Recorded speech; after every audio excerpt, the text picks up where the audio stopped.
नमस्कार दोस्तों, आप देख रहे हैं नमो भारत न्यूज। मैं हूं अतुल शुक्ला।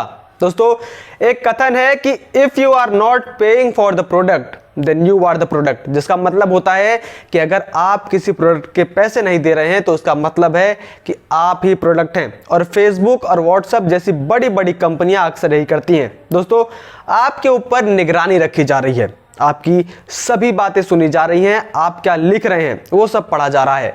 24 घंटे हफ्ते के 7 दिन आपके ऊपर निगरानी रखी जा रही है कि आप क्या कर रहे हैं, आप कहां जा रहे हैं, आप किससे मिल रहे हैं आदि।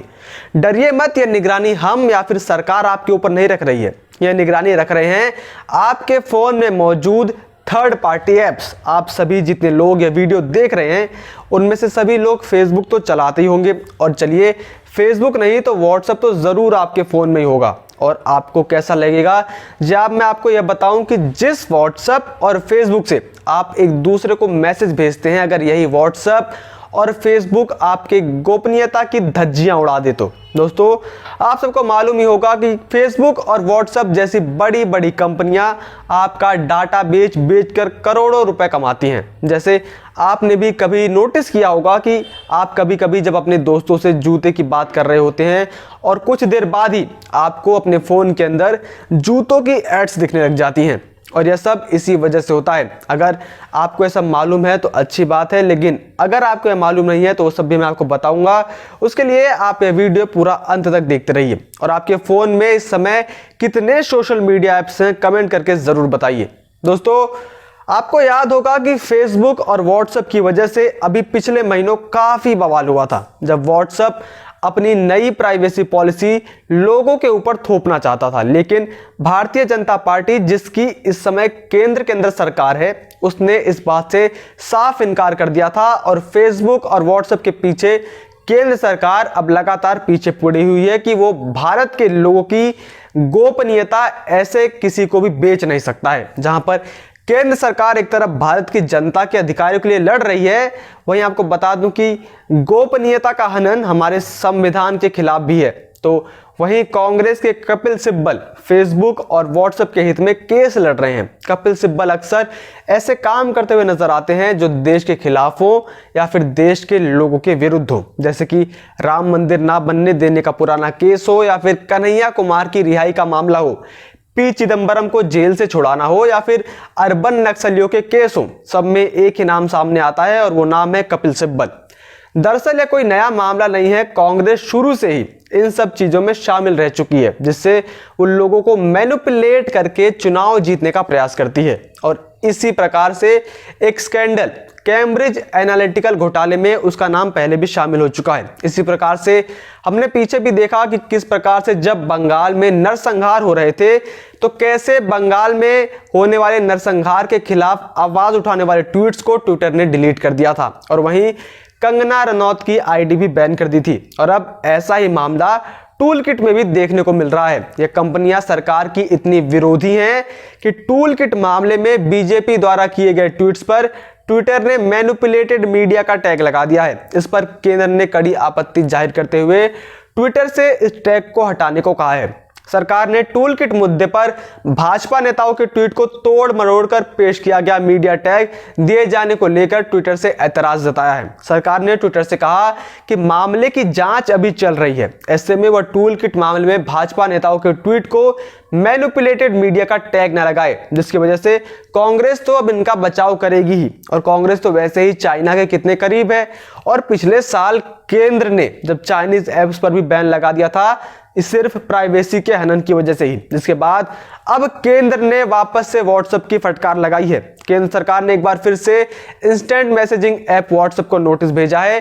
केंद्रीय इलेक्ट्रॉनिकी एवं सूचना प्रौद्योगिकी मंत्रालय ने व्हाट्सएप से एक बार फिर से कहा है कि वो अपनी नई प्राइवेसी पॉलिसी को वापस ले। इससे पहले जब केंद्र ने व्हाट्सएप को उसकी प्राइवेसी पॉलिसी वापस लेने के लिए कहा था तो उसके ऊपर व्हाट्सएप ने बड़ी चालाकी से अपने नए अपडेट को कुछ दिनों के लिए रोक दिया था, और उसने सोचा था कि अब जब यह मामला ठंडा पड़ जाएगा तो वो वापस से इस अपडेट को लोगों को चिपका देगा। लेकिन भारतीय जनता पार्टी भी मार्क जकरबर्ग के पीछे पड़ी हुई है कि ऐसे कैसे वो हमारे लोगों की प्राइवेसी को बेचेगा।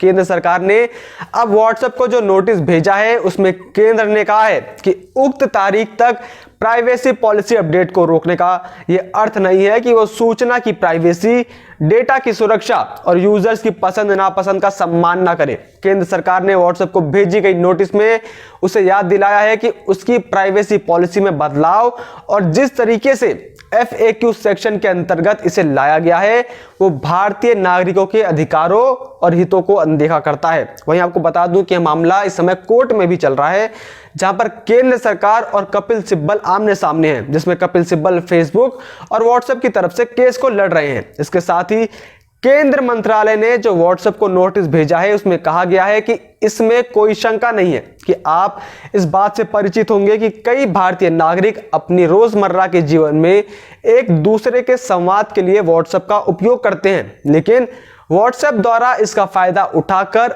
अपनी अनुचित शर्तें थोपना न सिर्फ समस्या पैदा करने वाला है बल्कि गैर जिम्मेदाराना भी है, खासकर वो शर्त जो यूरोप और भारत के नागरिकों में भेदभाव करती है।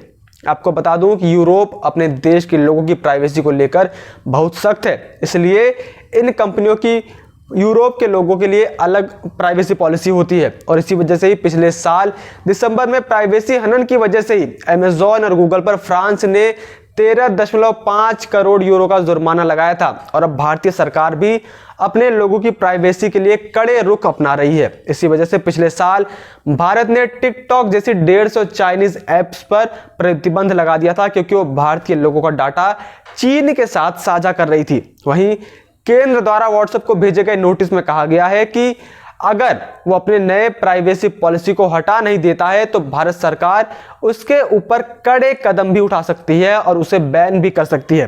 फिलहाल व्हाट्सएप को 7 दिनों में इस नोटिस का जवाब देने को कहा गया है। संतोषजनक जवाब न मिलने पर कार्यवाही की जा सकती है।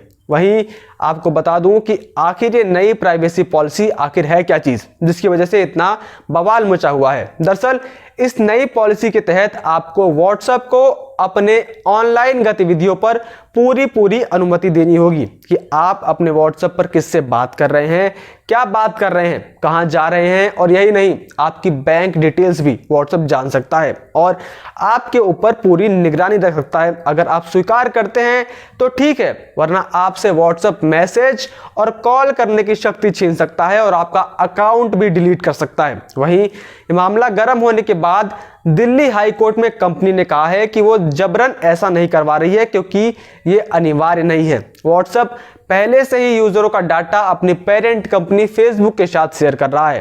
व्हाट्सएप ने यह करके भी खुद को डिफेंड किया है कि ओला, उबर, जोमेटो और यूजर्स का डाटा लेते हैं। बाकी क्या इन कंपनियों को डाटा लेना चाहिए या नहीं, उसके ऊपर आपकी क्या राय है, आप कमेंट करके जरूर बताइए। और इसके साथ ही तमाम बड़ी खबरों से जुड़े रहने के लिए देखते रहिए नमो भारत न्यूज़। जय हिंद, जय भारत। सब्सक्राइब और शेयर करना ना भूलें। अपने विचारों को कमेंट बॉक्स में लिखकर हम तक जरूर पहुंचाइए।